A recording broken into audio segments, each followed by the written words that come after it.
His name was not whispered in the lower halls of heaven. It was written near the throne, where names become dangerous. A mortal man entered the heavenly court and saw a figure seated where only God was supposed to sit. He saw the throne, the fire, the authority, the impossible stillness, and his mind reached the forbidden conclusion. Perhaps there were two powers in heaven, not a demon, not a rebel, not Lucifer trying to steal the crown. A servant of heaven looked too much like God, and God heard the thought before the man could bury it. What happened next was not calm correction. It was not doctrine. It was not a gentle reminder of divine order. It was punishment. 60 lashes of heavenly fire fell on Metatron, the angel who had once been Enoch, the man God took alive. But the real horror is not that heaven punished him. The real horror is why the punishment was necessary. Because if heaven had to burn its own servant to prove he was not God, then the difference was not obvious. And if the difference was not obvious inside heaven itself, then Metatron was not just an angel. He was the mistake heaven created, seated too close to the throne. Chapter 1. The throne that should not be shared. Every sacred court has a grammar, and in the highest court of heaven, posture becomes theology. To stand is to serve. To wait is to obey. To remain below the throne is to know what you are. That is why the image of Metatron seated is not a small detail. It is the entire crime scene. In the older mystical imagination, angels are not casual beings moving through a palace of light. They are offices, flames, commands, witnesses, servants arranged by distance from the throne. The throne is not furniture. The throne is the visible border between creator and creation. Only one being sits without permission, because only one being is not receiving authority from another. Then Metatron appears seated. Pause there, because this is where the story stops being a simple angelology lesson. A created being is shown, sitting in a place where sitting itself becomes a claim. The tradition tries to explain it away. He was a scribe. He needed to sit to record Israel's merits. That explanation sounds reasonable until you feel how desperate it is. Heaven does not need to explain why a normal angel is standing. Heaven only needs explanations when the visible order has become dangerous. Metatron's throne turns the court into a theological wound.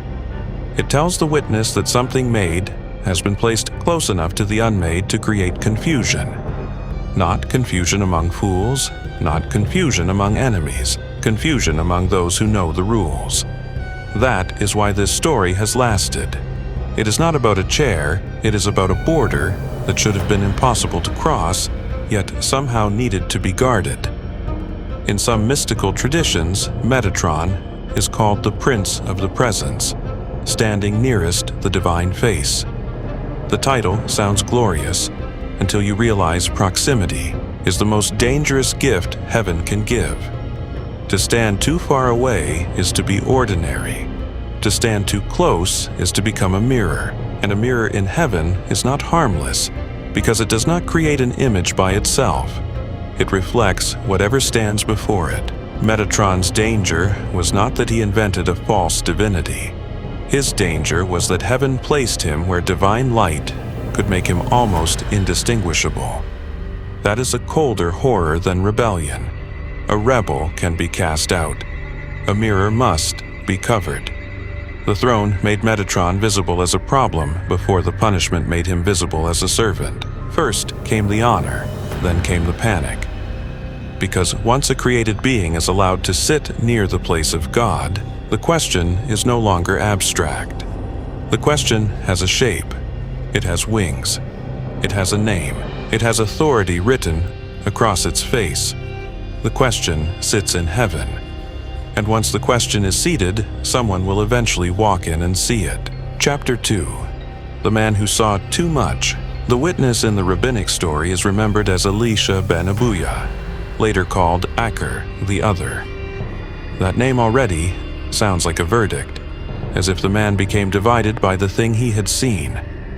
He enters paradise in the tradition, not as a tourist, but as someone approaching forbidden proximity. And there, in the order where only God should sit, he sees Metatron seated. The story does not need to describe every feature of Metatron's face. It does something more frightening. It tells us the conclusion reached by the witness. Perhaps, he thinks, there are two powers in heaven. That sentence is not curiosity. It is theological collapse. A monotheistic mind reaches the highest court and sees something that makes its own foundation tremble. Think about what has to happen for that thought to form. The witness must see more than a beautiful angel. He must see authority arranged in a way that resembles divinity.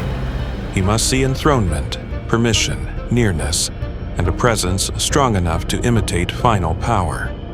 The mistake is the evidence. If a child mistakes a servant for a king, the court may smile.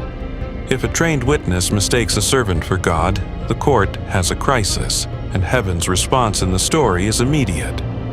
Metatron is not gently corrected with a reminder of rank. The witness is not simply told to look again with better doctrine. The court moves against the figure on the throne.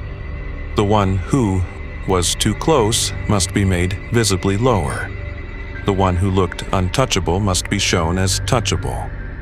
The one mistaken for God must be proved capable of punishment. This is why the scene is so disturbing. The punishment is not really aimed at the one who made the mistake. It is aimed at the image that made the mistake possible. Metatron becomes the surface on which heaven corrects a human perception. He is punished for another man's gaze. He is punished for what he appeared to be in the moment someone looked at him. That is not normal discipline. That is a system trying to repair a broken symbol. The story is remembered because it exposes an anxiety too large to bury cleanly. What if a being can be so close to God that the difference must be demonstrated by force? What if the distinction is not self-evident when seen from inside the heavenly court? What if the safest doctrine on earth becomes unstable when someone actually sees heaven's architecture? The witness leaves changed, but Metatron carries the mark of the correction. That is the cruel inversion. The human thought caused the crisis. The angelic body became the proof, and the proof had to burn. Chapter 3. The name that made heaven tremble. Metatron was never frightening because he was merely strong. Michael is strong. Gabriel is terrible. The seraphim burn without needing a human biography. Metatron is frightening because his authority does not look like ordinary angelic authority. In later mystical tradition, he carries names and titles that press dangerously against the divine border. Prince of the Presence, Heavenly Scribe, Youth, Servant of the Throne, Lesser YHWH. That last title is where the air changes. A name like that does not sit quietly inside monotheism. It crawls under the foundation and asks whether the structure was ever as simple as it claimed. YHWH is not a decorative label. It is the sacred name, the mark of the one who is not one being among other beings. To attach a lesser form of that name to Metatron is to create a controlled impossibility. Not another god, the tradition insists, but not an ordinary angel either. Not divine in the absolute sense, but bearing a delegated authority so intense that the difference becomes hard to see. The horror is not contradiction alone. The horror is that the tradition preserves the contradiction instead of erasing it completely. Metatron is reduced, corrected, punished, and explained. Yet the dangerous titles remain in the archive. They remain like fingerprints on a sealed door. They tell us that someone, somewhere, imagined a created being carrying God's name as an office, not stealing it, receiving it. That detail changes everything. A thief can be condemned without threatening the king. A servant given the royal seal threatens the court in a different way, because every command he delivers may sound like the king. Every judgment he records may feel like the king. Every being beneath him may obey him as if the distance between command and commander has vanished. That is why Metatron cannot be treated as just another angelic character. He is a problem of transmission. What happens when God's will is carried so perfectly by a servant that the servant becomes invisible? Or worse, what happens when the servant becomes too visible? The name turns Metatron into a living threshold. On one side, strict divine unity. On the other side, the need for heaven to act through forms, messengers, names, thrones, and voices. Metatron stands where those sides touch, and anything that stands there becomes dangerous. Because the closer a messenger comes to perfect representation, the less he looks like a messenger. He begins to look like the source. The title, Lesser YHWH, tries to solve that problem by adding the word lesser. But lesser does not make the wound disappear. It only tells you where to look. Chapter 4. The man heaven overwrote. Before Metatron became a wound in heaven, the tradition remembers a man. His name was Enoch. Genesis gives him only a few lines, but those lines do something strange to the pattern of human death. The genealogy moves with a repeated rhythm. Men live, beget children, grow old, and die. Then Enoch appears, and the pattern breaks. He walked with God, and then he was no more, because God took him. No grave, no body, no ordinary ending. The safe version calls this a reward. The darker tradition hears a removal, because being taken by heaven is not the same as being protected from harm. It means crossing into a region where the human category cannot remain stable. The book of Enoch opens the wound, and later, 3 Enoch presses that wound into full transformation. Enoch is not merely welcomed into a shining afterlife. He is changed. His flesh becomes flame. His veins become fire. His eyes become torches of terrible sight. The language is not gentle, because the event is not gentle. It is a transformation so absolute that blessing and erasure become difficult to separate. The man is not dressed as an angel. The man is rewritten until the old body no longer carries the old identity. That is why Metatron is more disturbing than an angel born in heaven. An angel born in heaven belongs to its order. Metatron carries an origin story that should not fit. He was human. He had lungs that breathed earthly air, skin that knew weather, memory shaped by days and dust. Then, the mystical tradition places that human life inside a divine process and lets the process consume it. What remains is not simply Enoch promoted. What remains is Enoch made illegible to himself. The man becomes an office. The name becomes a replacement. The body becomes a sign that heaven can take human material and build something near the throne. This is the deeper horror beneath the punishment. Heaven did not punish a normal angel for looking divine. Heaven punished a former human for becoming too convincing as a divine instrument. A creature made from our category was placed near the source of all categories. Then heaven recoiled when someone recognized the resemblance. Enoch's transformation gives the throne scene its sharpest edge. If Metatron had always been an angel, the story would still be strange. But if Metatron began as a man, the story becomes a warning about what nearness to God can do. It does not only lift, it alters. It does not only reveal, it burns away the one who receives the revelation. The righteous man disappears into the office that replaces him. And centuries later, the office is lashed because someone saw too much God in it. Chapter 5.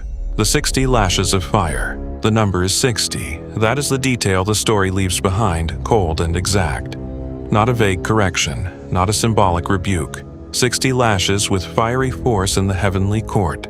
YouTube has trained us to imagine punishment as spectacle, but this scene is not powerful because it is cruel. It is powerful because it is procedural. The court has detected a theological error, and the error must be corrected through visible order. Metatron must be shown as punishable. That is the function of the lashes. They are not there because heaven lacks words. They are there because words alone could not repair what the witness had seen. If the witness thought there were two powers, the court had to demonstrate hierarchy with the body. Metatron's body becomes the document. Each fiery strike writes one claim into the heavenly record, not God, not equal, not uncreated, not beyond correction, not the source. A servant. But every repetition makes the anxiety louder. Because if the truth were obvious, it would not need to be written in fire 60 times. This is where the reversal opens. The lashes do not simply prove Metatron is lower. They also prove the court understood how high he appeared. The force of the correction reveals the force of the confusion. No one drags a minor attendant into public humiliation to clarify that he is not the king. You do that when the attendant has been seen wearing the shape of sovereignty. You do that when the symbol has grown too convincing. You do that when perception itself has become dangerous, and perception is exactly what the story punishes. Metatron did not tempt the witness into heresy. He did not whisper, "Worship me." He did not announce himself as a second god. He sat. That is all the story requires. He sat in the wrong visual, grammar, and the sight of him was enough to fracture a human mind. The punishment, then, is not only about Metatron's rank, it is about heaven's image control. The court must seize the mirror and crack it before the witness trusts what he saw. It must make the copy bleed light, so everyone remembers it is only a copy. It must turn divine nearness into visible subordination. The horror is not that heaven can punish. The horror is that heaven needed punishment to make the hierarchy visible again. A line that must be enforced so dramatically is not a comfortable line. It is a fragile one, and fragile lines are the ones mythology remembers. Chapter 6. The Scribe Who Recorded the World. The explanation given for Metatron's sitting is almost more unsettling than the mistake itself. He sits, some traditions say, because he is the heavenly scribe. His work is not comfort, prophecy, or battlefield defense. His work is the record. Human actions, merits, failures, debts, verdicts, names, days, and destinies pass into his archive. That office sounds bureaucratic until you feel the scale of it. A warrior angel strikes one battlefield. A messenger angel changes one life. A scribe near the throne knows the pattern of everyone. The ledger is not decoration. In mythic imagination, the ledger is the place where human life becomes evidence. Every hidden act becomes visible there. Every secret choice becomes testimony. Every buried intention waits in language that cannot forget. Metatron's power is not the power of rage, it is the power of perfect record. He does not need to hate you. He only needs to write accurately. That makes him colder than a demon and less comforting than a guardian. A demon must desire your fall. A scribe only has to preserve it. And the one who preserves the record near God's throne becomes terrifyingly close to judgment itself. That is another reason he looked too much like God. Not because he claimed worship, because his office resembled omniscience. The one who sees all records begins to feel like the one who knows all hearts. The one who carries divine command begins to feel like the one who issues it. The one seated beside the throne begins to resemble the throne's own extension. This is not rebellion. This is administrative horror. A servant can become monstrous by obeying too well. A messenger can become terrifying by transmitting too perfectly. A scribe can become almost divine by leaving no space outside the record. Metatron's thousands of eyes in the mystical imagination are not random decoration. They are a body shaped by function. A being assigned to total record becomes a being built for total sight. The body follows the office. The office follows the throne. The throne follows the name. And the name leads back to the most dangerous question in the story. Where does God end and perfect delegated authority begin? That question is not easy to answer from below. It may not even be easy to answer from inside heaven's visual order. That is why Metatron had to be reduced to a scribe's stool. The explanation shrinks the throne into a workplace. It says, "Do not panic. He is not ruling. He is only recording." But the record is not harmless. A throne used for writing can still become a throne in the eyes of the one who enters too late. And by the time the witness sees it, the explanation cannot fully repair the image. Chapter 7. The boundary made of fire. The story wants to restore the boundary. That is the official movement of the scene. A witness sees too much, the court corrects the vision, and Metatron is placed back into servitude. But stories do not only communicate what they intend, they also betray what they fear. This one betrays fear of resemblance. Not rebellion, not evil, not demonic invasion, resemblance. The created being has begun to look like the Creator's authorized double. The servant has begun to occupy the visual space of the master. The human origin has been burned away so thoroughly that the remaining figure looks almost divine. That is why the punishment feels like an admission hiding inside a denial. Heaven says he is not God. The story says someone needed to be convinced. Heaven says he is only a servant. The story says the servant had to be struck in front of witnesses. Heaven says there is only one power. The story says the fear of a second power had already entered paradise. That is the tension that makes Metatron survive every attempt to reduce him. He is the angel who proves how unstable categories become near the throne. Human and angel, servant and ruler, messenger and voice, scribe and judge, created and almost unbearable in divine resemblance. He is not allowed to become a second god, but he is also too large to remain a normal angel. So the tradition traps him in paradox. It enthrones him and humiliates him. It names him and limits him. It gives him impossible authority, then insists he is only a clerk. It burns the human into the celestial, then punishes the celestial for losing the appearance of humanity. That contradiction is the real archive. That is the sealed file opening under the title. Heaven did not punish the angel who looked too much like God because appearance is a shallow matter. Heaven punished him because appearance in the heavenly court is not shallow at all. Appearance is rank. Appearance is law. Appearance is theology made visible. If the wrong being looks sovereign, the mind that sees him may reorder the universe around that mistake. So the boundary had to be made of fire. Not because fire was the strongest argument, because fire was the only argument that could be seen. The lashes turned invisible hierarchy into visible consequence. They made Metatron's subordination legible again, but they also left behind the darker trace. A boundary reinforced by fire is a boundary that has already been touched. Chapter 8. The Human Scar in Heaven.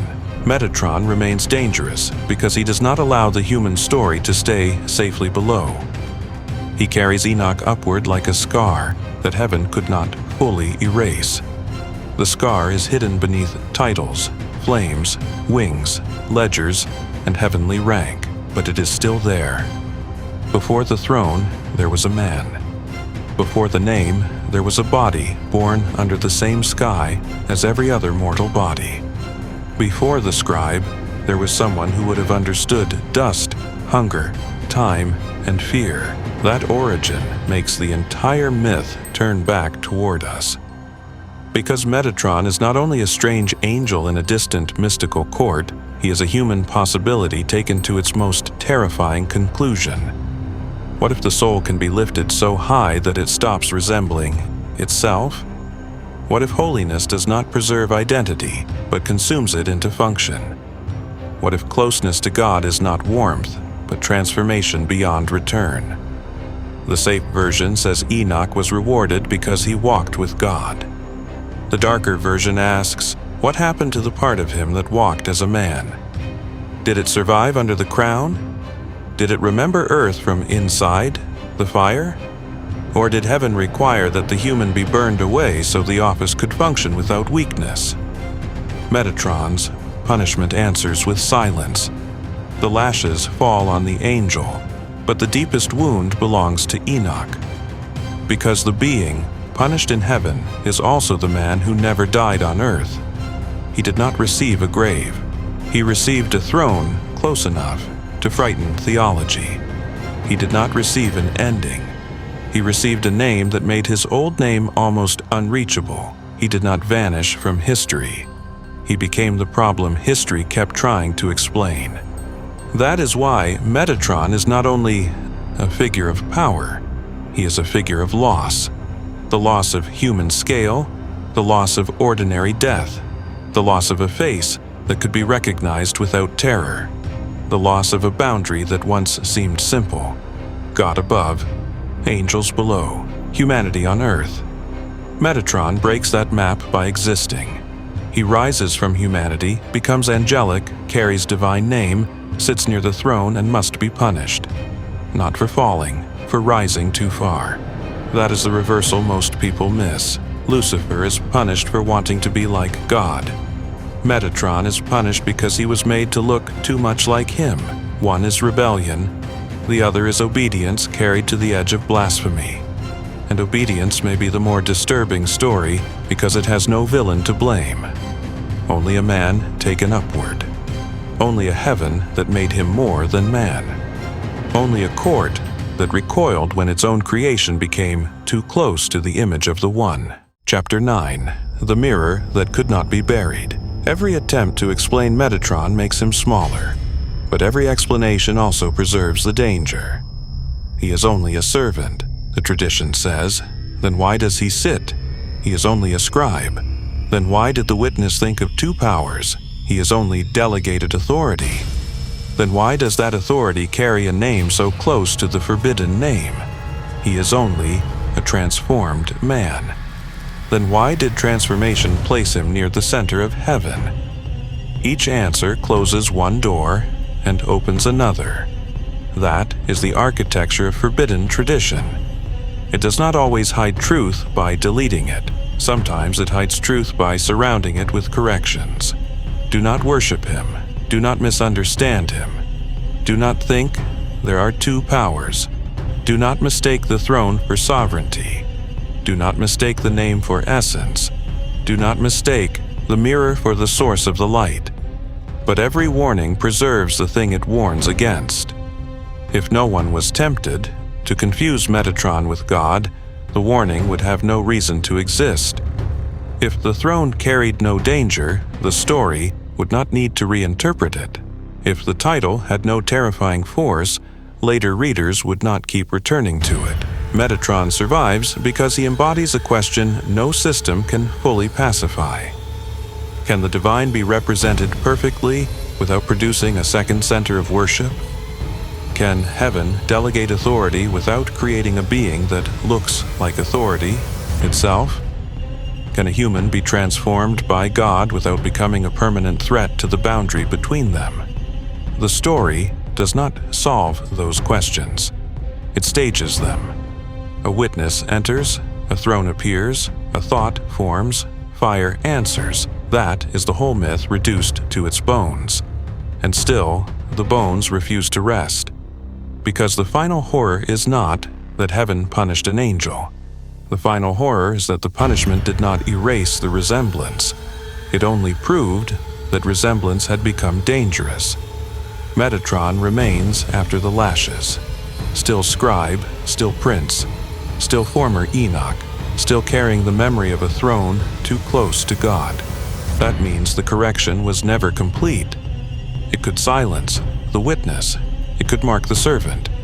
It could restore the official boundary for anyone willing to look from far away. But the story itself kept the forbidden image alive. A figure seated near the divine. A former man bearing celestial authority. A mirror punished for reflecting too well. That mirror is still in the archive.